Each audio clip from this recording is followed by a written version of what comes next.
Thank you for your attention. Sorry if I took more time that was given, and I'm available for answering your question.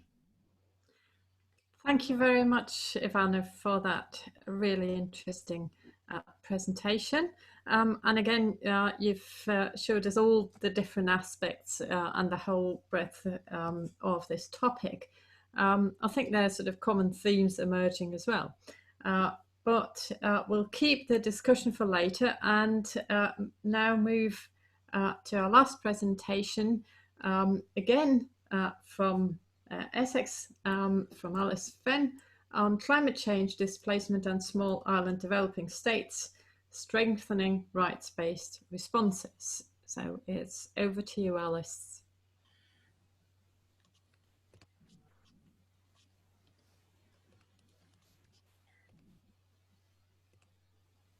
Thank you very much.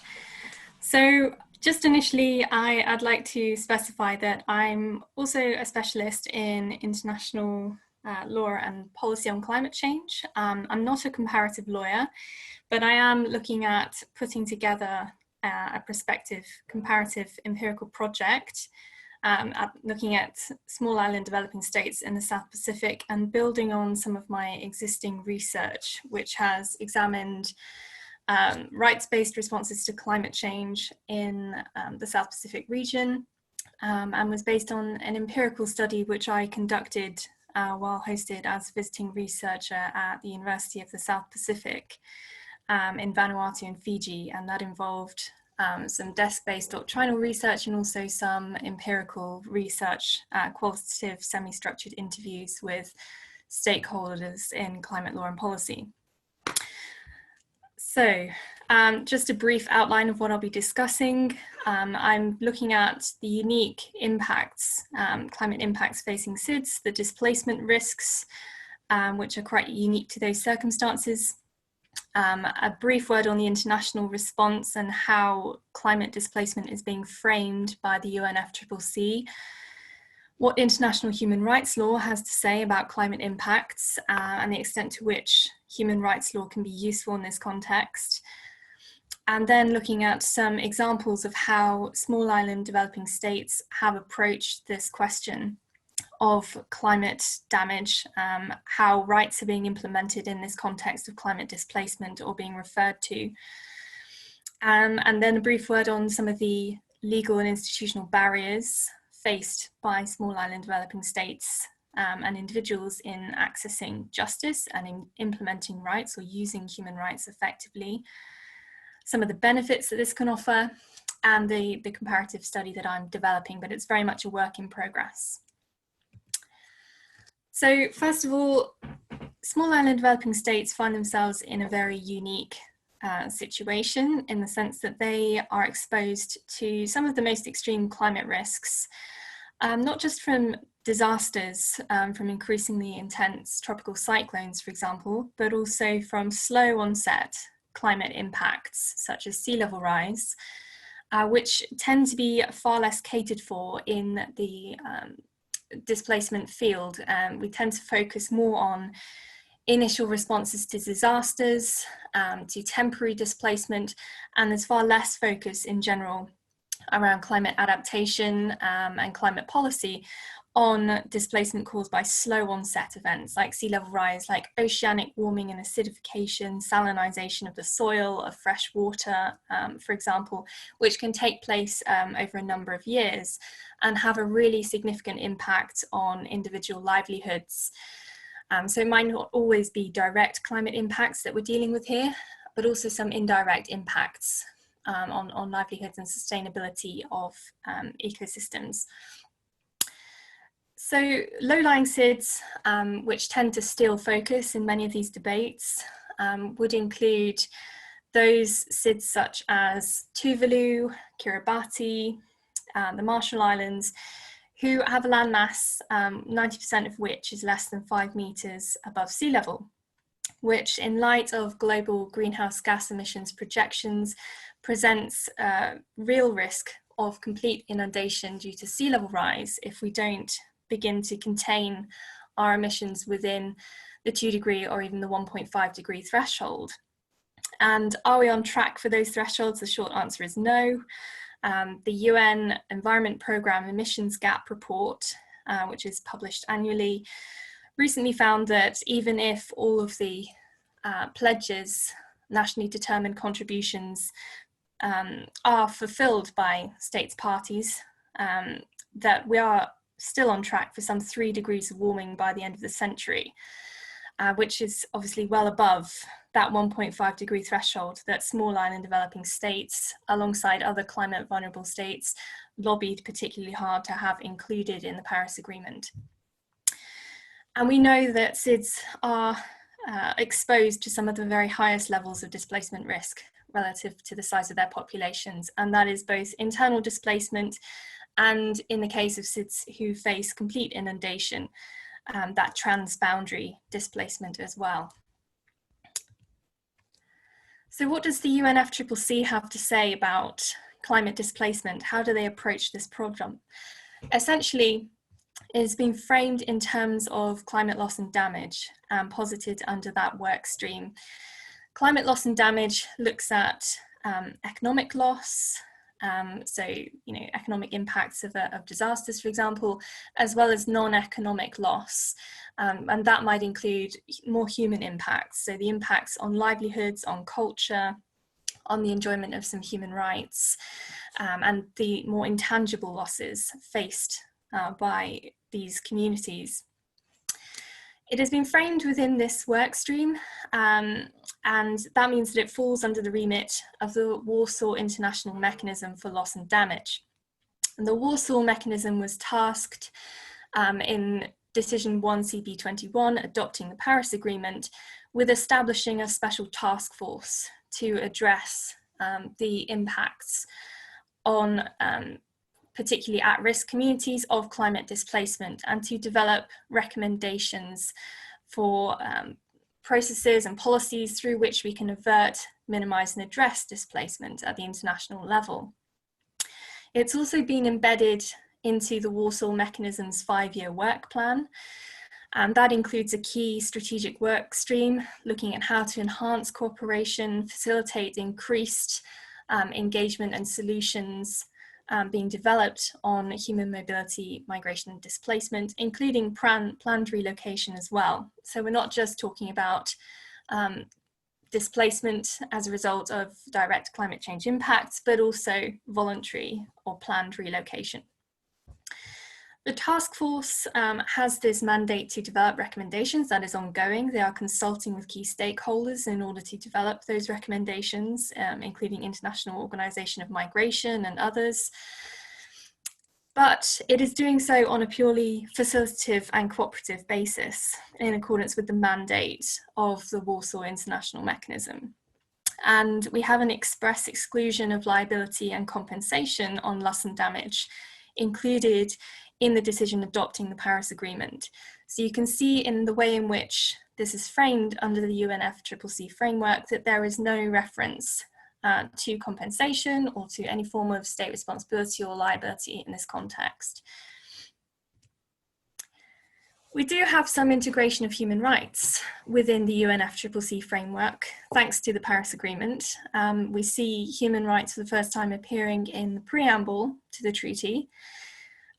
This is significant, however, it is non-binding, so the impact of this is quite limited in terms of providing access to justice for climate vulnerable states or communities.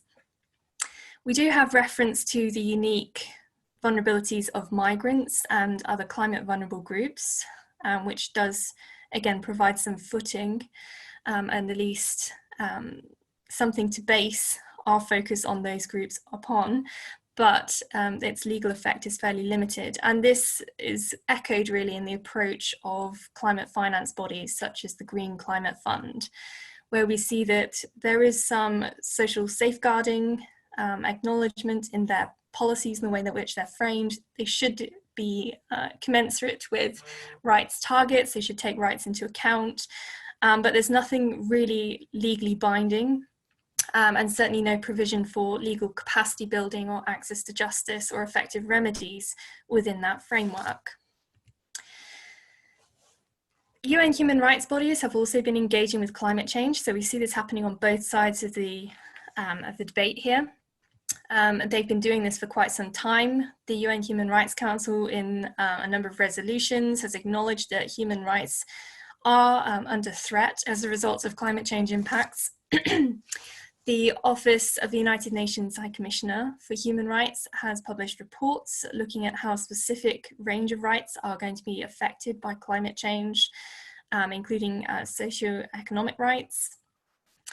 And the UN Special Rapporteur on Human Rights and the Environment has also been very active in exploring the rights impacts of climate change and emphasizing, interestingly, the need to embed procedural rights into climate law and policy. So looking at the procedural obligations of states to ensure that climate vulnerable groups and the public can participate in climate decision making, and that they are provided with effective remedies for climate-related violations of human rights. And this is something which, as I mentioned, has been absent from the climate regime, from the UNFCCC discourse. So how have small island developing states been engaging with these issues? We see that they have proposed their own loss and damage mechanisms, which do include various components, including notably compensation. The IOSIS multi-window mechanism focused on compensation as one of the key three components, along with risk management and insurance, and that was based on polluter pays principles, state responsibility, common but differentiated responsibility, which suggests quite a different take from that which we've seen within the UNFCCC process. Similarly, when a number of small island developing states ratified the Paris Agreement, they made declarations stating that they reserved their rights in international law to explore state responsibility for climate change impacts. And that included mention in some cases to compensation. So again, there is this quite different emphasis coming through. The Pacific Islands Development Forum, a regional body, in their Suva declaration in 2015, actually expressly made reference to climate impacts resulting in forced displacement of island populations, and that this breached social and economic rights. At the domestic level, we also see rights being engaged with and embedded firmly into climate policy responses. In Vanuatu and Fiji, for example, we have a national policy on climate and disaster-induced displacement and planned relocation guidelines, both of which make reference to human rights. And in Fiji's case, make reference expressly to international human rights treaties that they have ratified as well. So there is this clear intention, at least within these two states at the domestic level, to embed this in their response. We also see engagement very recently, which is quite exciting from a human rights perspective, with UN complaints mechanisms for UN treaty bodies. So we had the first individual complaint on climate change before the UN Human Rights Committee, which is a committee responsible for the oversight of the International Covenant on Civil and Political Rights. And in that case, the claimant, Mr. Taitiota, brought a claim against New Zealand for rejecting his repeated claims for asylum and ordering his deportation back to Kiribati. And he claimed that this violated his right to life in light of the climate impacts in Kiribati, notably because of sea level rise and how sea level rise was contributing to shortages of fresh water supplies, and also leading to the outbreak of land disputes on islands. And the committee considered this claim, although it was not accepted on the merits, on the basis that Mr. Taitiota did not face an immediate threat to life when his deportation was ordered. The committee nevertheless did acknowledge that in circumstances of such extreme risk to life, where the complete inundation of a state may be anticipated, this could amount to violations of the right to life before that risk is realised. And the committee talked about the 10 to 15 year window in which Kiribati may have time to put in place additional measures to protect their citizens. So this has quite a significant impact, and we can see already other cases before UN human rights bodies being filed. There's one which the previous speaker has just mentioned, the Torres Island claim, which is currently pending before the UN Human Rights Committee against Australia. So I think this is something that we're likely to see increasingly engaged with by small island developing states and other climate vulnerable groups. There might also be a role for the International Court of Justice. We can see that a new campaign is gaining traction for a request for an advisory opinion from the International Court of Justice with a specific focus on rights duties of states. And the Pacific Island Students Fighting Climate Change have proposed that a question be framed along the lines of what are the obligations of states under international law to protect the rights of present and future generations against the adverse impacts of climate change, which could provide an important opportunity for the court to advance international legal doctrine on human rights and begin to overcome some of the entrenched challenges that we encounter when applying human rights in the climate change context, which I'll talk about shortly. And it's worth noting that this isn't the first time this has been debated by small island states either. Palau previously talked about submitting a request for an advisory opinion, which in the end did not materialize. So this is a debate that is being kept alive by current campaigns. Some of the legal and institutional barriers. Just a word on this, is drawing on some of the findings of my previous work. And I've conducted some research into the levels of engagement with international human rights treaties, some of the institutional barriers, including capacity and funding, which were limiting engagement with those treaties.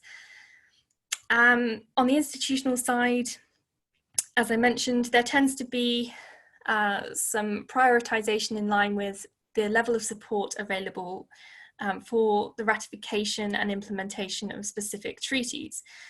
So because of funding and capacity constraints, certain treaties that international donors and UN bodies, for example, have provided additional support for the implementation of, have received further ratifications. And this is really obvious when we look at the Convention on the Rights of the Child, which was ratified by all 14 Pacific small island developing states that I was looking at.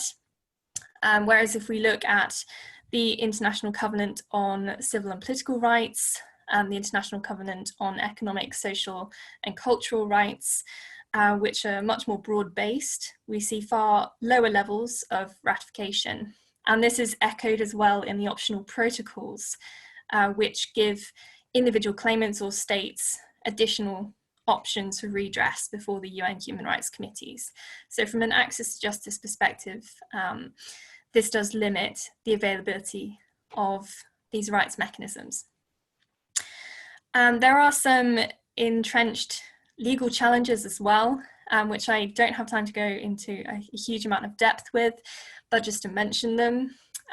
Attributing responsibility to a specific state in the context of a human rights violation can be a huge challenge, particularly if there needs to be a clear line of causation from the acts of a specific state, say in failing to take adequate mitigation measures or failing to adequately regulate the actions of private actors within their territories, and specific climate impacts that have resulted in violations of human rights.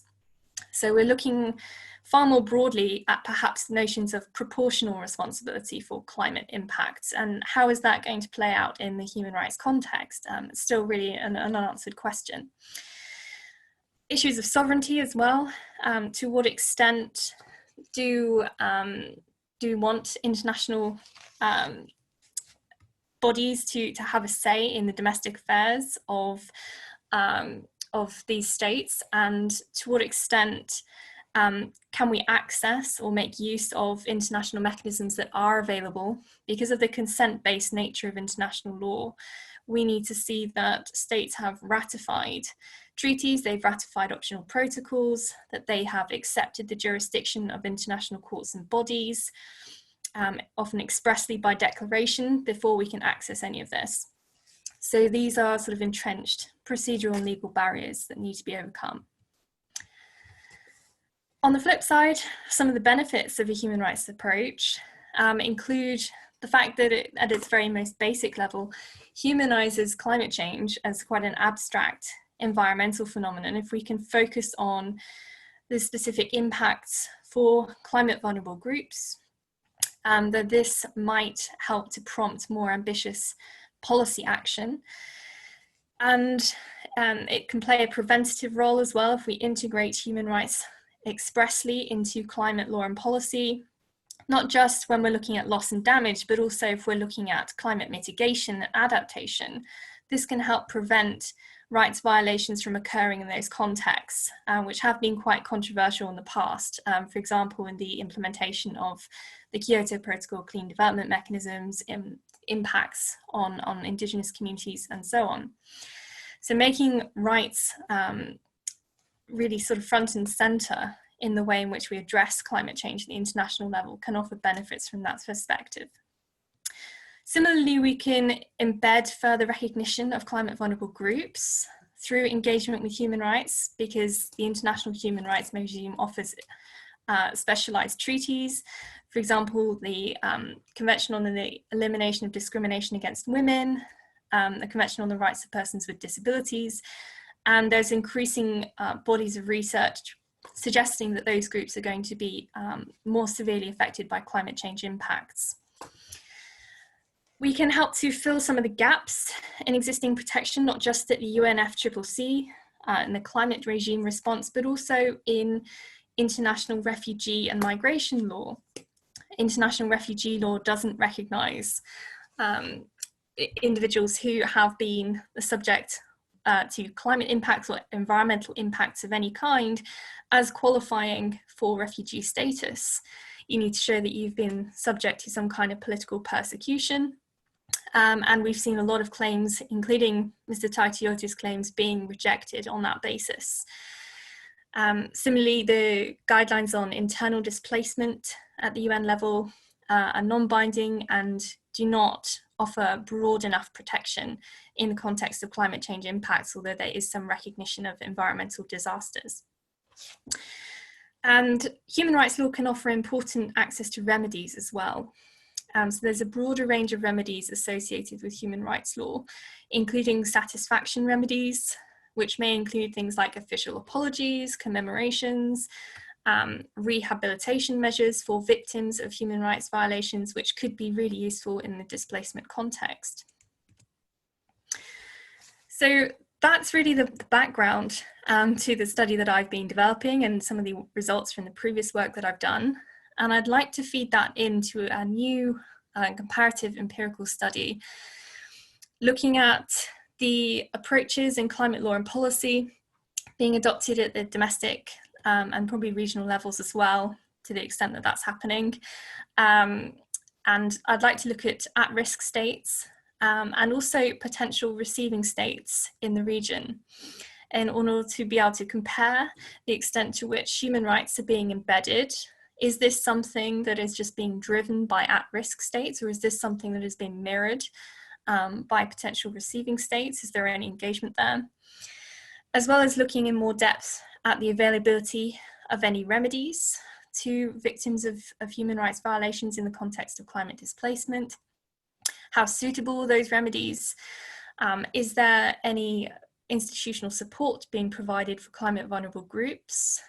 So capacity building, access to information on climate change or rights, and to what extent are procedural rights being embedded in this process? Because I think procedural rights are going to play a really significant role in ensuring that climate vulnerable groups have a say in decision-making processes and that they can access remedies and access justice in order to challenge unfair decision-making. So to conclude, we know that SIDS face... Sorry, Alice, to interrupt you, but can you please wrap up very quickly on your conclusions? Yeah, sure. So we know that they're facing unique challenges. We know that human rights law can offer increased access to remedies where human rights mechanisms are available, but we do need to overcome some really entrenched legal and institutional barriers. We need to see the legal doctrine itself being evolved. Whether that comes from the International Court of Justice or from other bodies is an open question. And we need to see the international community channeling support more effectively in order to break those institutional barriers to accessing human rights mechanisms as well. But I think that in terms of examining how human rights are being implemented, how climate vulnerable groups can be given a role in decision making, and how these barriers can be overcome, I think empirical comparative studies have a really important role to play in that. And I hope to be able to develop mine further in the coming months. So I really welcome any feedback you have. Thank you.